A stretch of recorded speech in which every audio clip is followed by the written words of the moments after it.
ព្រះបន្ទូលលើកទឹកចិត្តរូបភាពនៃក្តីស្រឡាញ់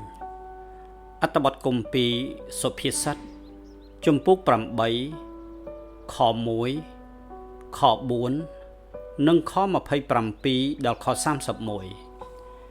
ឯប្រាជ្ញានោះបន្លឺឡើងហើយយោបល់ក៏បញ្ចេញសំឡេងទេតើអោមនុស្សទាំងឡាយអើយអញស្រែកហៅឯងរាល់គ្នាហើយសំឡេងអញក៏ហៅរកដល់អស់មនុស្សជាតិក្នុងកាលដែលទ្រង់ប្រដាស់ស្ថានផ្ទៃមេឃនោះអញបាននៅឯនោះហើយកាលទ្រង់បានគោះវង្សនៅលើទីជម្រៅទឹកកាលទ្រង់បានតាំងឲ្យមានពពកនៅខាងលើនិងរន្ធទឹកទាំងប៉ុន្មាននៅទីជម្រៅឲ្យបានមានកម្លាំងកាលទ្រង់បានកំណត់ព្រំខណ្ឌនៃសមុទ្រដើម្បីមិនឲ្យទឹកឡើងរំលងបង្គាប់ទ្រង់កាលទ្រង់បានកំណត់រាងឫសនៃផែនដីនៅគ្រានោះអញបាននៅចិត្តទ្រង់ដូចជាមេជាងហើយអញជាទីសម្គាល់ព្រះハរតីទ្រង់រាល់ថ្ងៃព្រមទាំងមានសេចក្តីរីករាយនៅចំពោះទ្រង់ជានិច្ចក៏មានសេចក្តីរីករាយចំពោះផែនដីទាំងដុំមូលនៃទ្រង់ហើយបានសេចក្តីអំណរដោយនៅជាមួយនឹងពួកមនុស្សលោកតើលោកអ្នកធ្លាប់មើលរូបថតចាស់ដោយគ្មានស្លាកសញ្ញាសម្គាល់លើវាហើយក៏ព្យាយាមមើលថាតើរូបនោះជារូបរបស់នរណាដែរឬទេកាលពីមុនលោកអ្នកមើលគេស្គាល់ប៉ុន្តែឥឡូវនេះទោះជាលោកអ្នកខំប្រឹងមើលផ្ទៃមុខសក់និងព្យាយាមតាមដានរូបភាពនោះក៏នៅតែមិនស្គាល់លោកអ្នកក៏សួរថាតើនេះជាមិត្តរួមថ្នាក់របស់ខ្ញុំឬតើនេះជាបងប្អូនជីដូនមួយរបស់ខ្ញុំឬតើអ្នកនេះមើលទៅមុខស្រដៀងគ្នានឹងគូស្នេហ៍ចាស់របស់ខ្ញុំមែនទេនៅក្នុងជំពូកនៃព្រះគម្ពីរសុភាសិតនេះបានផ្ដល់ឲ្យយើងនៅហ្គេមផ្គុំរូបមួយដែលមានរូបភាពស្រដៀងគ្នាគឺពិពណ៌នាពីនរណាម្នាក់ដែលមានរូបស្រដៀងគ្នានឹងយើងប្រសិនបើយើងគ្រាន់តែអាចដាក់ម្រាមដៃទៅលើអត្តសញ្ញាណរបស់ទ្រង់តើអ្នកណាដែលមានប្រាជ្ញាដល់ម្លឹងដែលក្នុងព្រះគម្ពីរសុភាសិតបានបរិយាយមានមនុស្សមួយចំនួនតូចបានគិតថានេះគឺជាកំណាព្យដែលបកស្រាយអំពីព្រះយេស៊ូវពួកគេនិយាយបែបនេះដោយផ្អែកលើផ្នែកនៃកំណាព្យដែលនិយាយអំពីការកកើតនៃប្រាជ្ញាគឺជាដើមហេតុនៅមុនពេលការបង្កើតរបស់សពសារពើមានហេតុផលផ្សេងទៀតដែលស្ដាប់មើលទៅដូចជាព្រះយេស៊ូវអញ្ចឹងប្រាជ្ញាគឺមាននៅអំឡុងពេល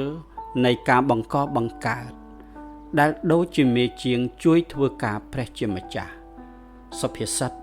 ជំពូក8ខ30តើស្ដាប់មើលទៅ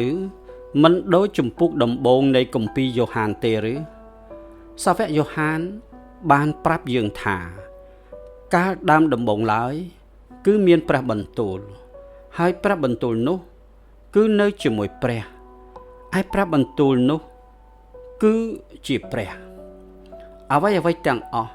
គឺទ្រង់ជាអ្នកបង្កើតឡើងមកហើយប្រសិនបើមិនមានទ្រង់ទេគឺអ្វីក៏នឹងមិនអាចកើតឡើងបានដែរយ៉ូហានជំពូក1ខ1និងខ3ឯប្រាជ្ញាក៏និយាយផងដែរថាខ្ញុំគឺនៅជាមួយព្រះរាល់តែថ្ងៃ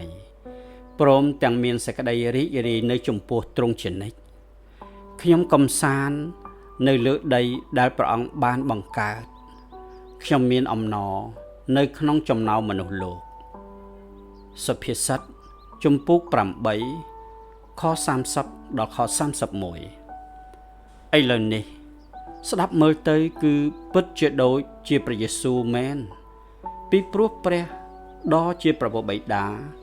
ទ្រង់ស្រឡាញ់ព្រះរាជបុត្រារបស់ទ្រង់ណាស់ហើយនៅក្នុងអំណររបស់ទ្រង់ជារៀងរាល់ថ្ងៃយើងដឹងច្បាស់ថាគឺមកតែពីព្រះបន្ទូលទ្រង់ផ្ទាល់ប៉ុណ្ណោះគឺនៅពេលដែលព្រះយេស៊ូវបានទទួលពិធីបុណ្យជ្រមុជទឹកហើយព្រះដ៏ជាព្រះបិតាបានមានព្រះបន្ទូលមកផ្ទាល់ថានេះគឺជាកូនស្ងួនភ្ងារបស់អញជាទីគាប់ព្រះハរតីអញណាស់ម៉ាថាយជំពូក3ខ17ហើយយើងទាំងអស់គ្នាក៏ដឹងយ៉ាងច្បាស់ផងដែរថាព្រះគ្រីស្ទគឺពិតជាមានអំណរខ្លាំងប៉ុណ្ណានៅក្នុងខ្លួនបងប្អូនរាល់គ្នាដែលជាប្រជារាស្ត្រដែលព្រះអង្គបានបង្កើតសូមចូលរួមអធិដ្ឋានជាមួយនឹងយើងខ្ញុំអោព្រះអង្គសង្គ្រោះដ៏ជាទីស្រឡាញ់អើយតើនេះជារូបអង្គទ្រង់មែនឬពីព្រោះមើលទៅពិតជាដូចទ្រង់យ៉ាងខ្លាំងបំផុត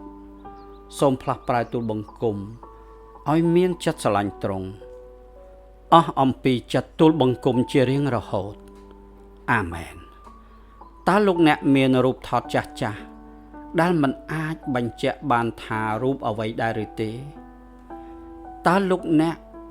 អាចចង្អុលបង្ហាញបានទេថាតើមនុស្សទាំងអស់នោះជានរណាប្រសិនបើមានគេសួរលោកអ្នក